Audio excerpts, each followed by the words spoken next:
Welcome to Cougar Creations. I'm Molly. And I'm Chloe. Greenfield Central has no shortage of classes to offer, with dozens of different pathways and electives for students to choose from.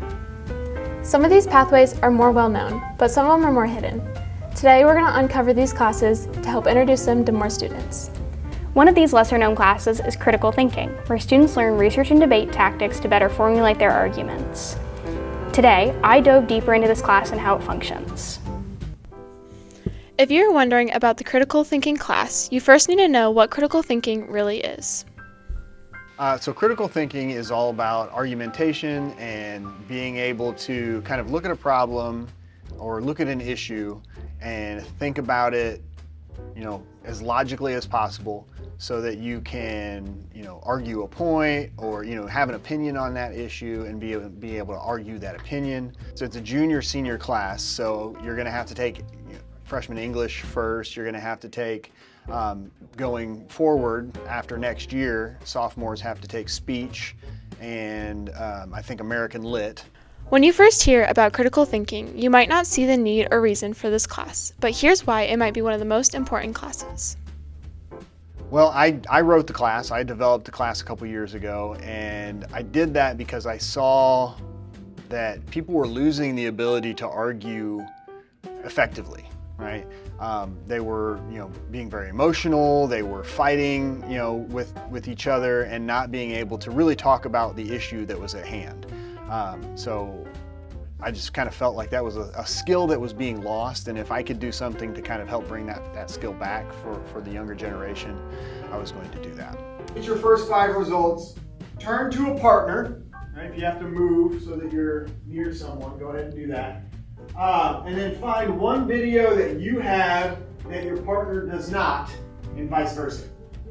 People know about the literature classes, people know about film lit, they know about some of the other English classes that are available. This one's fairly new, and it's not a traditional, typical English class like you would think of, right? So I think the more people that take it, the more interesting it becomes, and I think word will spread around. So one of the biggest standards in English is being argumentative writing. So this really speaks to that, and being able to, not just with writing, but with speech and communication, and being able to argue whether it be on social media, whether it be a paper that you're writing, or whether it be face-to-face.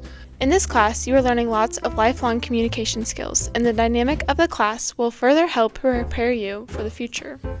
Here are some characteristics that Mr. Foster sees that are allowing his students to excel. We do a lot of partner activity, we do a lot of group activity, and when somebody is absent, that kind of really hurts the group, hurts the partnership. If you and I are partnered together and we have to do a one-on-one debate and you're absent a lot, that leaves me with no one to debate, which is very difficult. And then also, obviously the speech skills, the sophomores taking the speech class is really going to help. Being able to get up in front of a class and be comfortable public speaking, because we all know that that's one of the biggest fears of everyone. So definitely having those skills a little bit more honed before you get to the critical thinking class is going to help. I think everyone could benefit from a critical thinking class. Another class being added to the course catalog this year is called Anthropology, being taught by my mom, Mrs. Anderson. Anthropology is the study of ancient human civilizations, and I think it's very interesting. So the curriculum in anthropology is going to concentrate on 4 subfields of anthropology. So we're going to focus on cultural anthropology, linguistic anthropology, biological anthropology, and then also hopefully some archaeology. So hopefully students will come away with some research skills. They will be able to do a lot of reading and also hopefully be able to do some hands-on learning that we can touch cast, skulls. I hope to get a full skeleton. There's a lot of things that I would like to do with it. I think the students that are already sort of looking forward to the class are people who probably have had an interest in history. There are some students I know that will be taking it who have taken the course, taken other courses in social studies, and so they want to take additional coursework with me. And it doesn't have to be me necessarily teaching it, but I think it is interesting to a lot of students that enjoy history. So anthropology is the best, and it is the best course, and it's only maybe beat out by sociology. So the 2 best courses ever.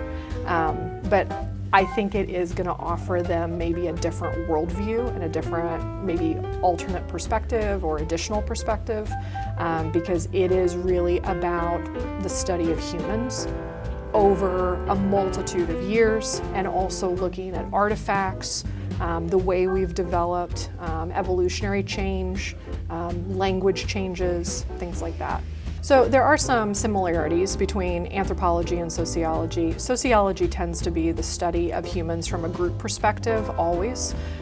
We like to focus in on sometimes modern social issues, and we focus in also on some concerns that people might have, like truancy, or a modern social issue like vaping, or an environmental concern. But it also can be people who go on and do social work or police work or things like that. And I feel like there's a lot of carryover when you are looking at anthropology as well.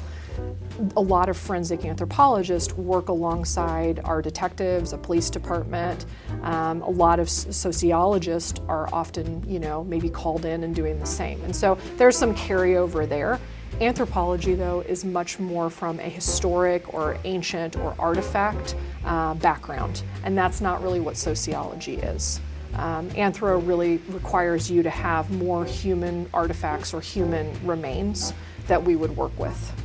I think it is really beneficial or viewed as important because it allows students, again, more of that continued world perspective. It allows a lot of students maybe to touch a cast or a skull, and they've never been able to do that. Maybe we get to go and do a dig. My hope is that we will eventually just take a part of the outside and we're just going to basically do a pit. All of these. I'm so excited to see what people learn in anthropology. Another class I'm excited for is jewelry, taught by Mr. Weiland. In this class, you get hands-on experience making bracelets, necklaces, and other pieces of jewelry. Jewelry is something that is very popular and customizable to each person. This class allows you to create and make your very own jewelry. Coming up, Mr. Weiland will give an overview on what kinds of materials and processes are used in his class. So the jewelry class is basically a metalsmithing class. And so we start with very basics on terminology and vocab on use of tools, because it's a very tool-intensive class. So there's a lot of tools and things that the kids have never experienced or knowing what they're about. So we deal with basic working with metals, bending metal, shaping metal, cutting metal, drilling metal. We get into casting, lost pipe casting like rings and things like that, working with silver. And then we also work with some glass. And then there's some other kind of fill-in things we do occasionally. Jewelry is all about self-expression and personality. This class is a perfect place for creative minds to flourish, watching their ideas take shape as reality. I mean, creativity is creativity. I show them slides, we have some videos, and I show them examples of things. And so, but to be able to generate an idea, say here's a piece of metal, now you're going to make this into a pendant. What are you going to do with it? And so, coming up with the ideas. Well, jewelry is really just a small-scale sculpture, and so you have to be very meticulous. Having the ability to thoroughly work through a problem and finish it You know, you can get started with a piece of metal, cutting it or whatever, but to get it finished to where it has a nice patina to it or a coating to it, and to make it very presentable. Sometimes students get in the habit of, is this good enough? You know, Mr. Weiland, what do I get on this? Is this good enough? Like, no, that's not the idea. The idea is to make, is that the best you can do? Jewelry is one of the many art classes we offer. If you're interested in being able to take this class, here's what you must take first. Yeah, they need to take the 3D classes first, advanced and intro and advanced 3D. That's a year. And then once they go through that, then they can take the jewelry class. It's only a 1 semester class, although I've had students want a jewelry too, but right now it's just a 1 semester class. And so part of the issue we have is the availability of tools, because it's a very tool intensive class. And so like I have 5 soldering stations, but if you have 18, 20 kids in a class, there's a lot of kids going to be sitting around waiting just because of the facility part and the tool part. All of these classes tend to have smaller groups of students and amazing dedicated teachers. If anyone's interested in these topics, make sure to think of these classes when scheduling. Until next time, I'm Molly. And I'm Chloe.